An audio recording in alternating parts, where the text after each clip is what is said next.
Hello guys, hello my friends, hello beautiful people. Ndabakunda cyane, ndabashimira cyane.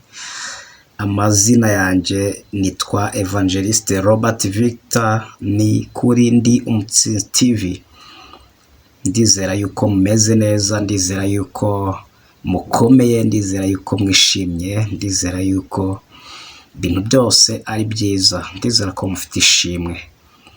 Hanyuma ishimwe rero ufite ntukabure kurishimira Imana buri munsi, ntukabure kubwira Imana ngo ndagushimira ko mfite ubuzima, ntukabure kubwira Imana ngo ndagushimira ko mvuga, ntukabure kubwira Imana ngo ndagushimira ko amaso yanjye ari kureba, ntukabure kubwira Imana ngo ndagushimira ko amenyo yanjye ari mazima, ntukabure gushimira Imana ko nta nzara zakuvuyemo cyangwa ko nta gufwa ryawe ryavunitse, ntukabure gushima Imana ko utasaze, utacanganyukiwe, ntukabure gushima Imana ko utapfuye, ntukabure gushima Imana ku byakubayeho byose. Mu by'ukuri hari abantu baba bazi ko ubuzima bwabo nta bitangaza bafite, igitangaza cy'Imana se cyava hehe?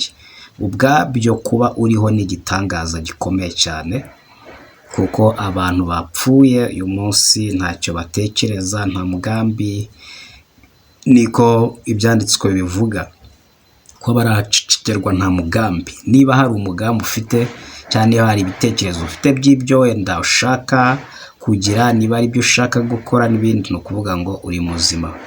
Rero ntukabure gushima Imana, iryo ni ishimwe uba ufite buri munsi uko izuba ryatse rirashe rigasanga uhari, ni ishimwe rikomeye cyane. N'ibyo uba utarageraho si uko bidahari, ni igihe cy'igihe nako gusa ni impamvu z'igihe, humura biba biri bugende neza. Yesu yaravuze ngo mwaba afite kwizera guke mwe, mbese igaburira inyoni ikagaburira, nako igaburira inyoni ikambika uburabyo, ese ntizabahereza ibyo mwisabye?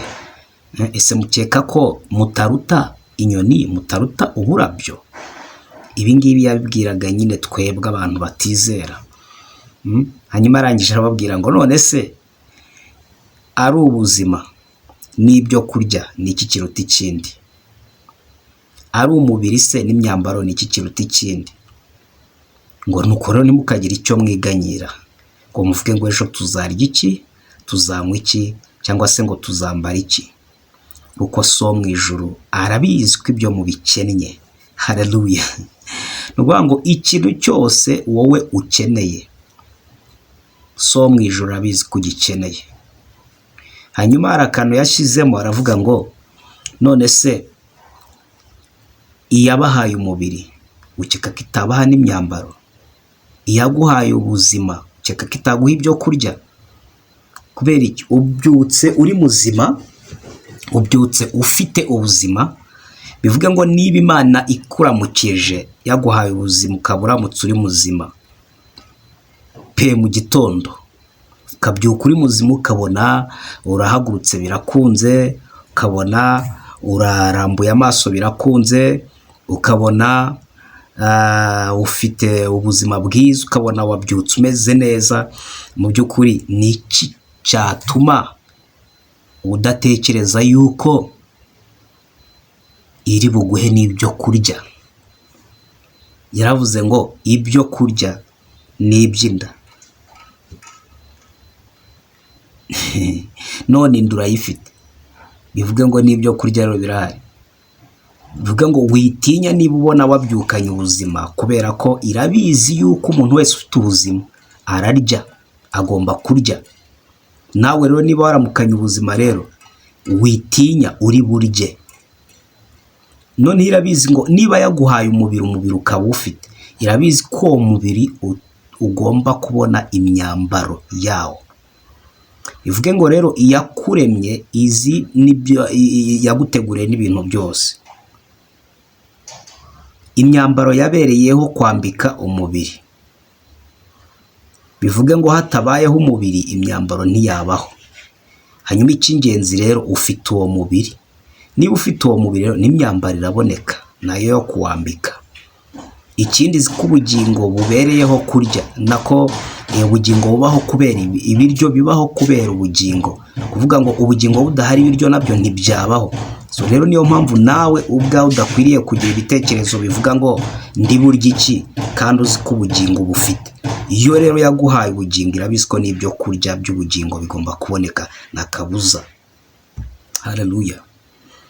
Kwizera rero Imana, jya ubanza wirebeho, mbere yo kuvuga ko ntacyo yaguhaye, jya ubanza urebe ahubwo ibyo ufite, ubanza utekereze neza. Ese yaguhaye umubiri? Niba wireba ugasanga umubiri urawufite, bivuge ngo n'imyambaro yo kuwambika nayo irahari. Ese yaguhaye ubuzima urabufite? Niba yaguhaye ubuzima ukaba ufite, bivuge ngo n'ibyo kurya biri butunga ubwo buzima rero birahari. Ese Imana ukeka ko idatekereza neza ku buryo yarema umubiri utari bwambare, ku buryo yashyiraho ubugingo butari burye? Bivuge ngo rero yaguhaye iyo kuba ufite ubugingo ni sinyare y'uko uri bunarye, n'ibyo kurya by'ubwo bugingo birahari. Niba ufite umubiri ni sinyare y'uko, cyane ikimenyetso cy'uko uri bubone n'imyambaro yo kwambika uwo mubiri wawe. So rero ugomba kwizera Imana mu buryo bwose, kubera ko hari impamvu yatuma wizera Imana. Kuba ufite umubiri ugomba kwizera ko wabona imyambaro, kuba ufite ubugingo bivuga ko ugomba kwizera ko ufite n'ibibutunga. So rero ntabwo Imana yaguha umubiri ngo yibagirwe kuguha imyambaro. None se ari umubiri n'imyambaro n'iki gihenze? Igihenze nyine ni umubiri, hanyuma iguhaye umubiri iri bukwime imyambaro koko? Hanyuma niba ari umubiri nako ubugingo cyangwa ubuzima, kubaho ari kubaho ndetse n'ibyo kurya n'iki gihenze, kuvuga ngo kubaho n'ibyo bihenze, none yaguhaye kubaho, bivuga ngo rero ntiyakwima ibitunga ubwo buzima bagawe. So rero Imana ishaka ko twizera tunahereye kwanza ku byo dufite, tukanagereranya, tukanasesengura, tukabanza tukiyumvisha ibyo bintu mu bwenge. Yesu rero niwe wabihishuye. Yesu afite ubwenge bwinshi butangaje. Banza ubanza wicunge urebe ibyo Imana yaguhaye. Ibyo Imana yaguhaye ni ikimenyetso cy'uko n'ibindi bihari. Aho Imana yagukuye ni ikimenyetso cy'uko yagukura n'ahandi. Ahashize hawe ubwabyo ni ikimenyetso cyiza cy'uko wabasha kwizera n'ibindi biri imbere. So rero ntugajajinge Imana yawe ngo wumve yuko itari kumwe nawe. Imana iradukunda cyane birenze uko tubitekereza, ndetse iranadutekerereza. Yadutekerereje kera imibereho yacu, iduhereza ibyo twari dukeneye byose. So ntago twebwe Imana twibagiwe. Iyo tuvuze ngo Imana ifite ibintu byose, yatugeneye ibintu byose, kuva yaraturemye ikadushyiraho yari yamaze gutegura n'imibereho tuzabaho yose. Ahubwo tubura ukwizera kwemera ko yamaze kubitegura byose. Rero niba turiho twizere yuko n'ibidutunga birahari. Niba dufite umubiri twizere yuko n'imyambaro yo kwambika uwo mubiri irahari. Niba iguhaye abana izere yuko n'ibibabeshaho bihari. Ikintu cyose kigaragaza ibindi Imana idufitiye cyangwa se yamaze kuduha.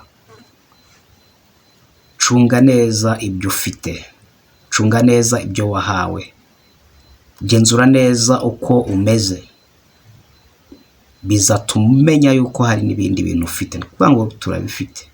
Kuva mfite umubiri imyambaro ndayifite, kuva mfite ubuzima n'ibyo kurya birahari. Ese baza umuntu aguhaye inkweto yakwima isogisi? Umuntu yaguhaye inkweto, isogisi yari kwima? Neza ari isogisi n'inkweto ni iki gikomeye kurusha ikindi. So niyo umuntu agwaye inkweto rero ntago wakumva ko yakwima isogisi. So rero ni ibintu uba ukwiye guhora utekerezaho, ibyo ufite cyane cyane bari byo ujya ucunga, uzasanga ari byo bifite igiciro cyinshi kirenze ibyo wifuza ahubwo. Kandi ibyo ufite nabyo bigaragaza ko n'ibyo wifuza ni bito, nayo mpamvu nabyo hari ukubihabwa, hari ukubigira, kuko birahari nyine. Hari ikintu kimwe uba udafite, bikaba bivuze ko n'ikindi utagifite. Nk'umuntu wapfuye nta byo kurya afite nyine, none se arabigira ngo bigende bite?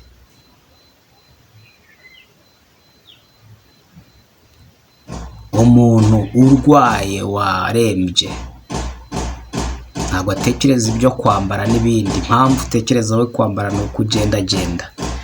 Hanyuma rero ufite ubugingo, ufite ubuzima, ubwo buzima rero ukwiye kumenya yuko hari n'ibibutunga bihari. Yesu kiriya cyanditswe n'icyo yavugaga, nibyo yavugaga. 6:25 n'ibindi, uzasome neza. Igice cya 6. Imana rero ntabwo yakora ibintu by'igice by'ibicegege. No, Imana ntabwo yakora ibintu by'ibice, ikora ibintu byuzuye kandi byuzuye neza. Yes, hari akantu rero nashatse kubabwiraho. Ese wigeze wibaza iki kibazo? Ukibaza ngo kuki Imana ivuga ko idukunda ari nayo yaturemye, yarangiza igashyiraho Satani ngo azayobye abantu, cyangwa se ikemerera Satani? Mu by'ukuri nubwo Imana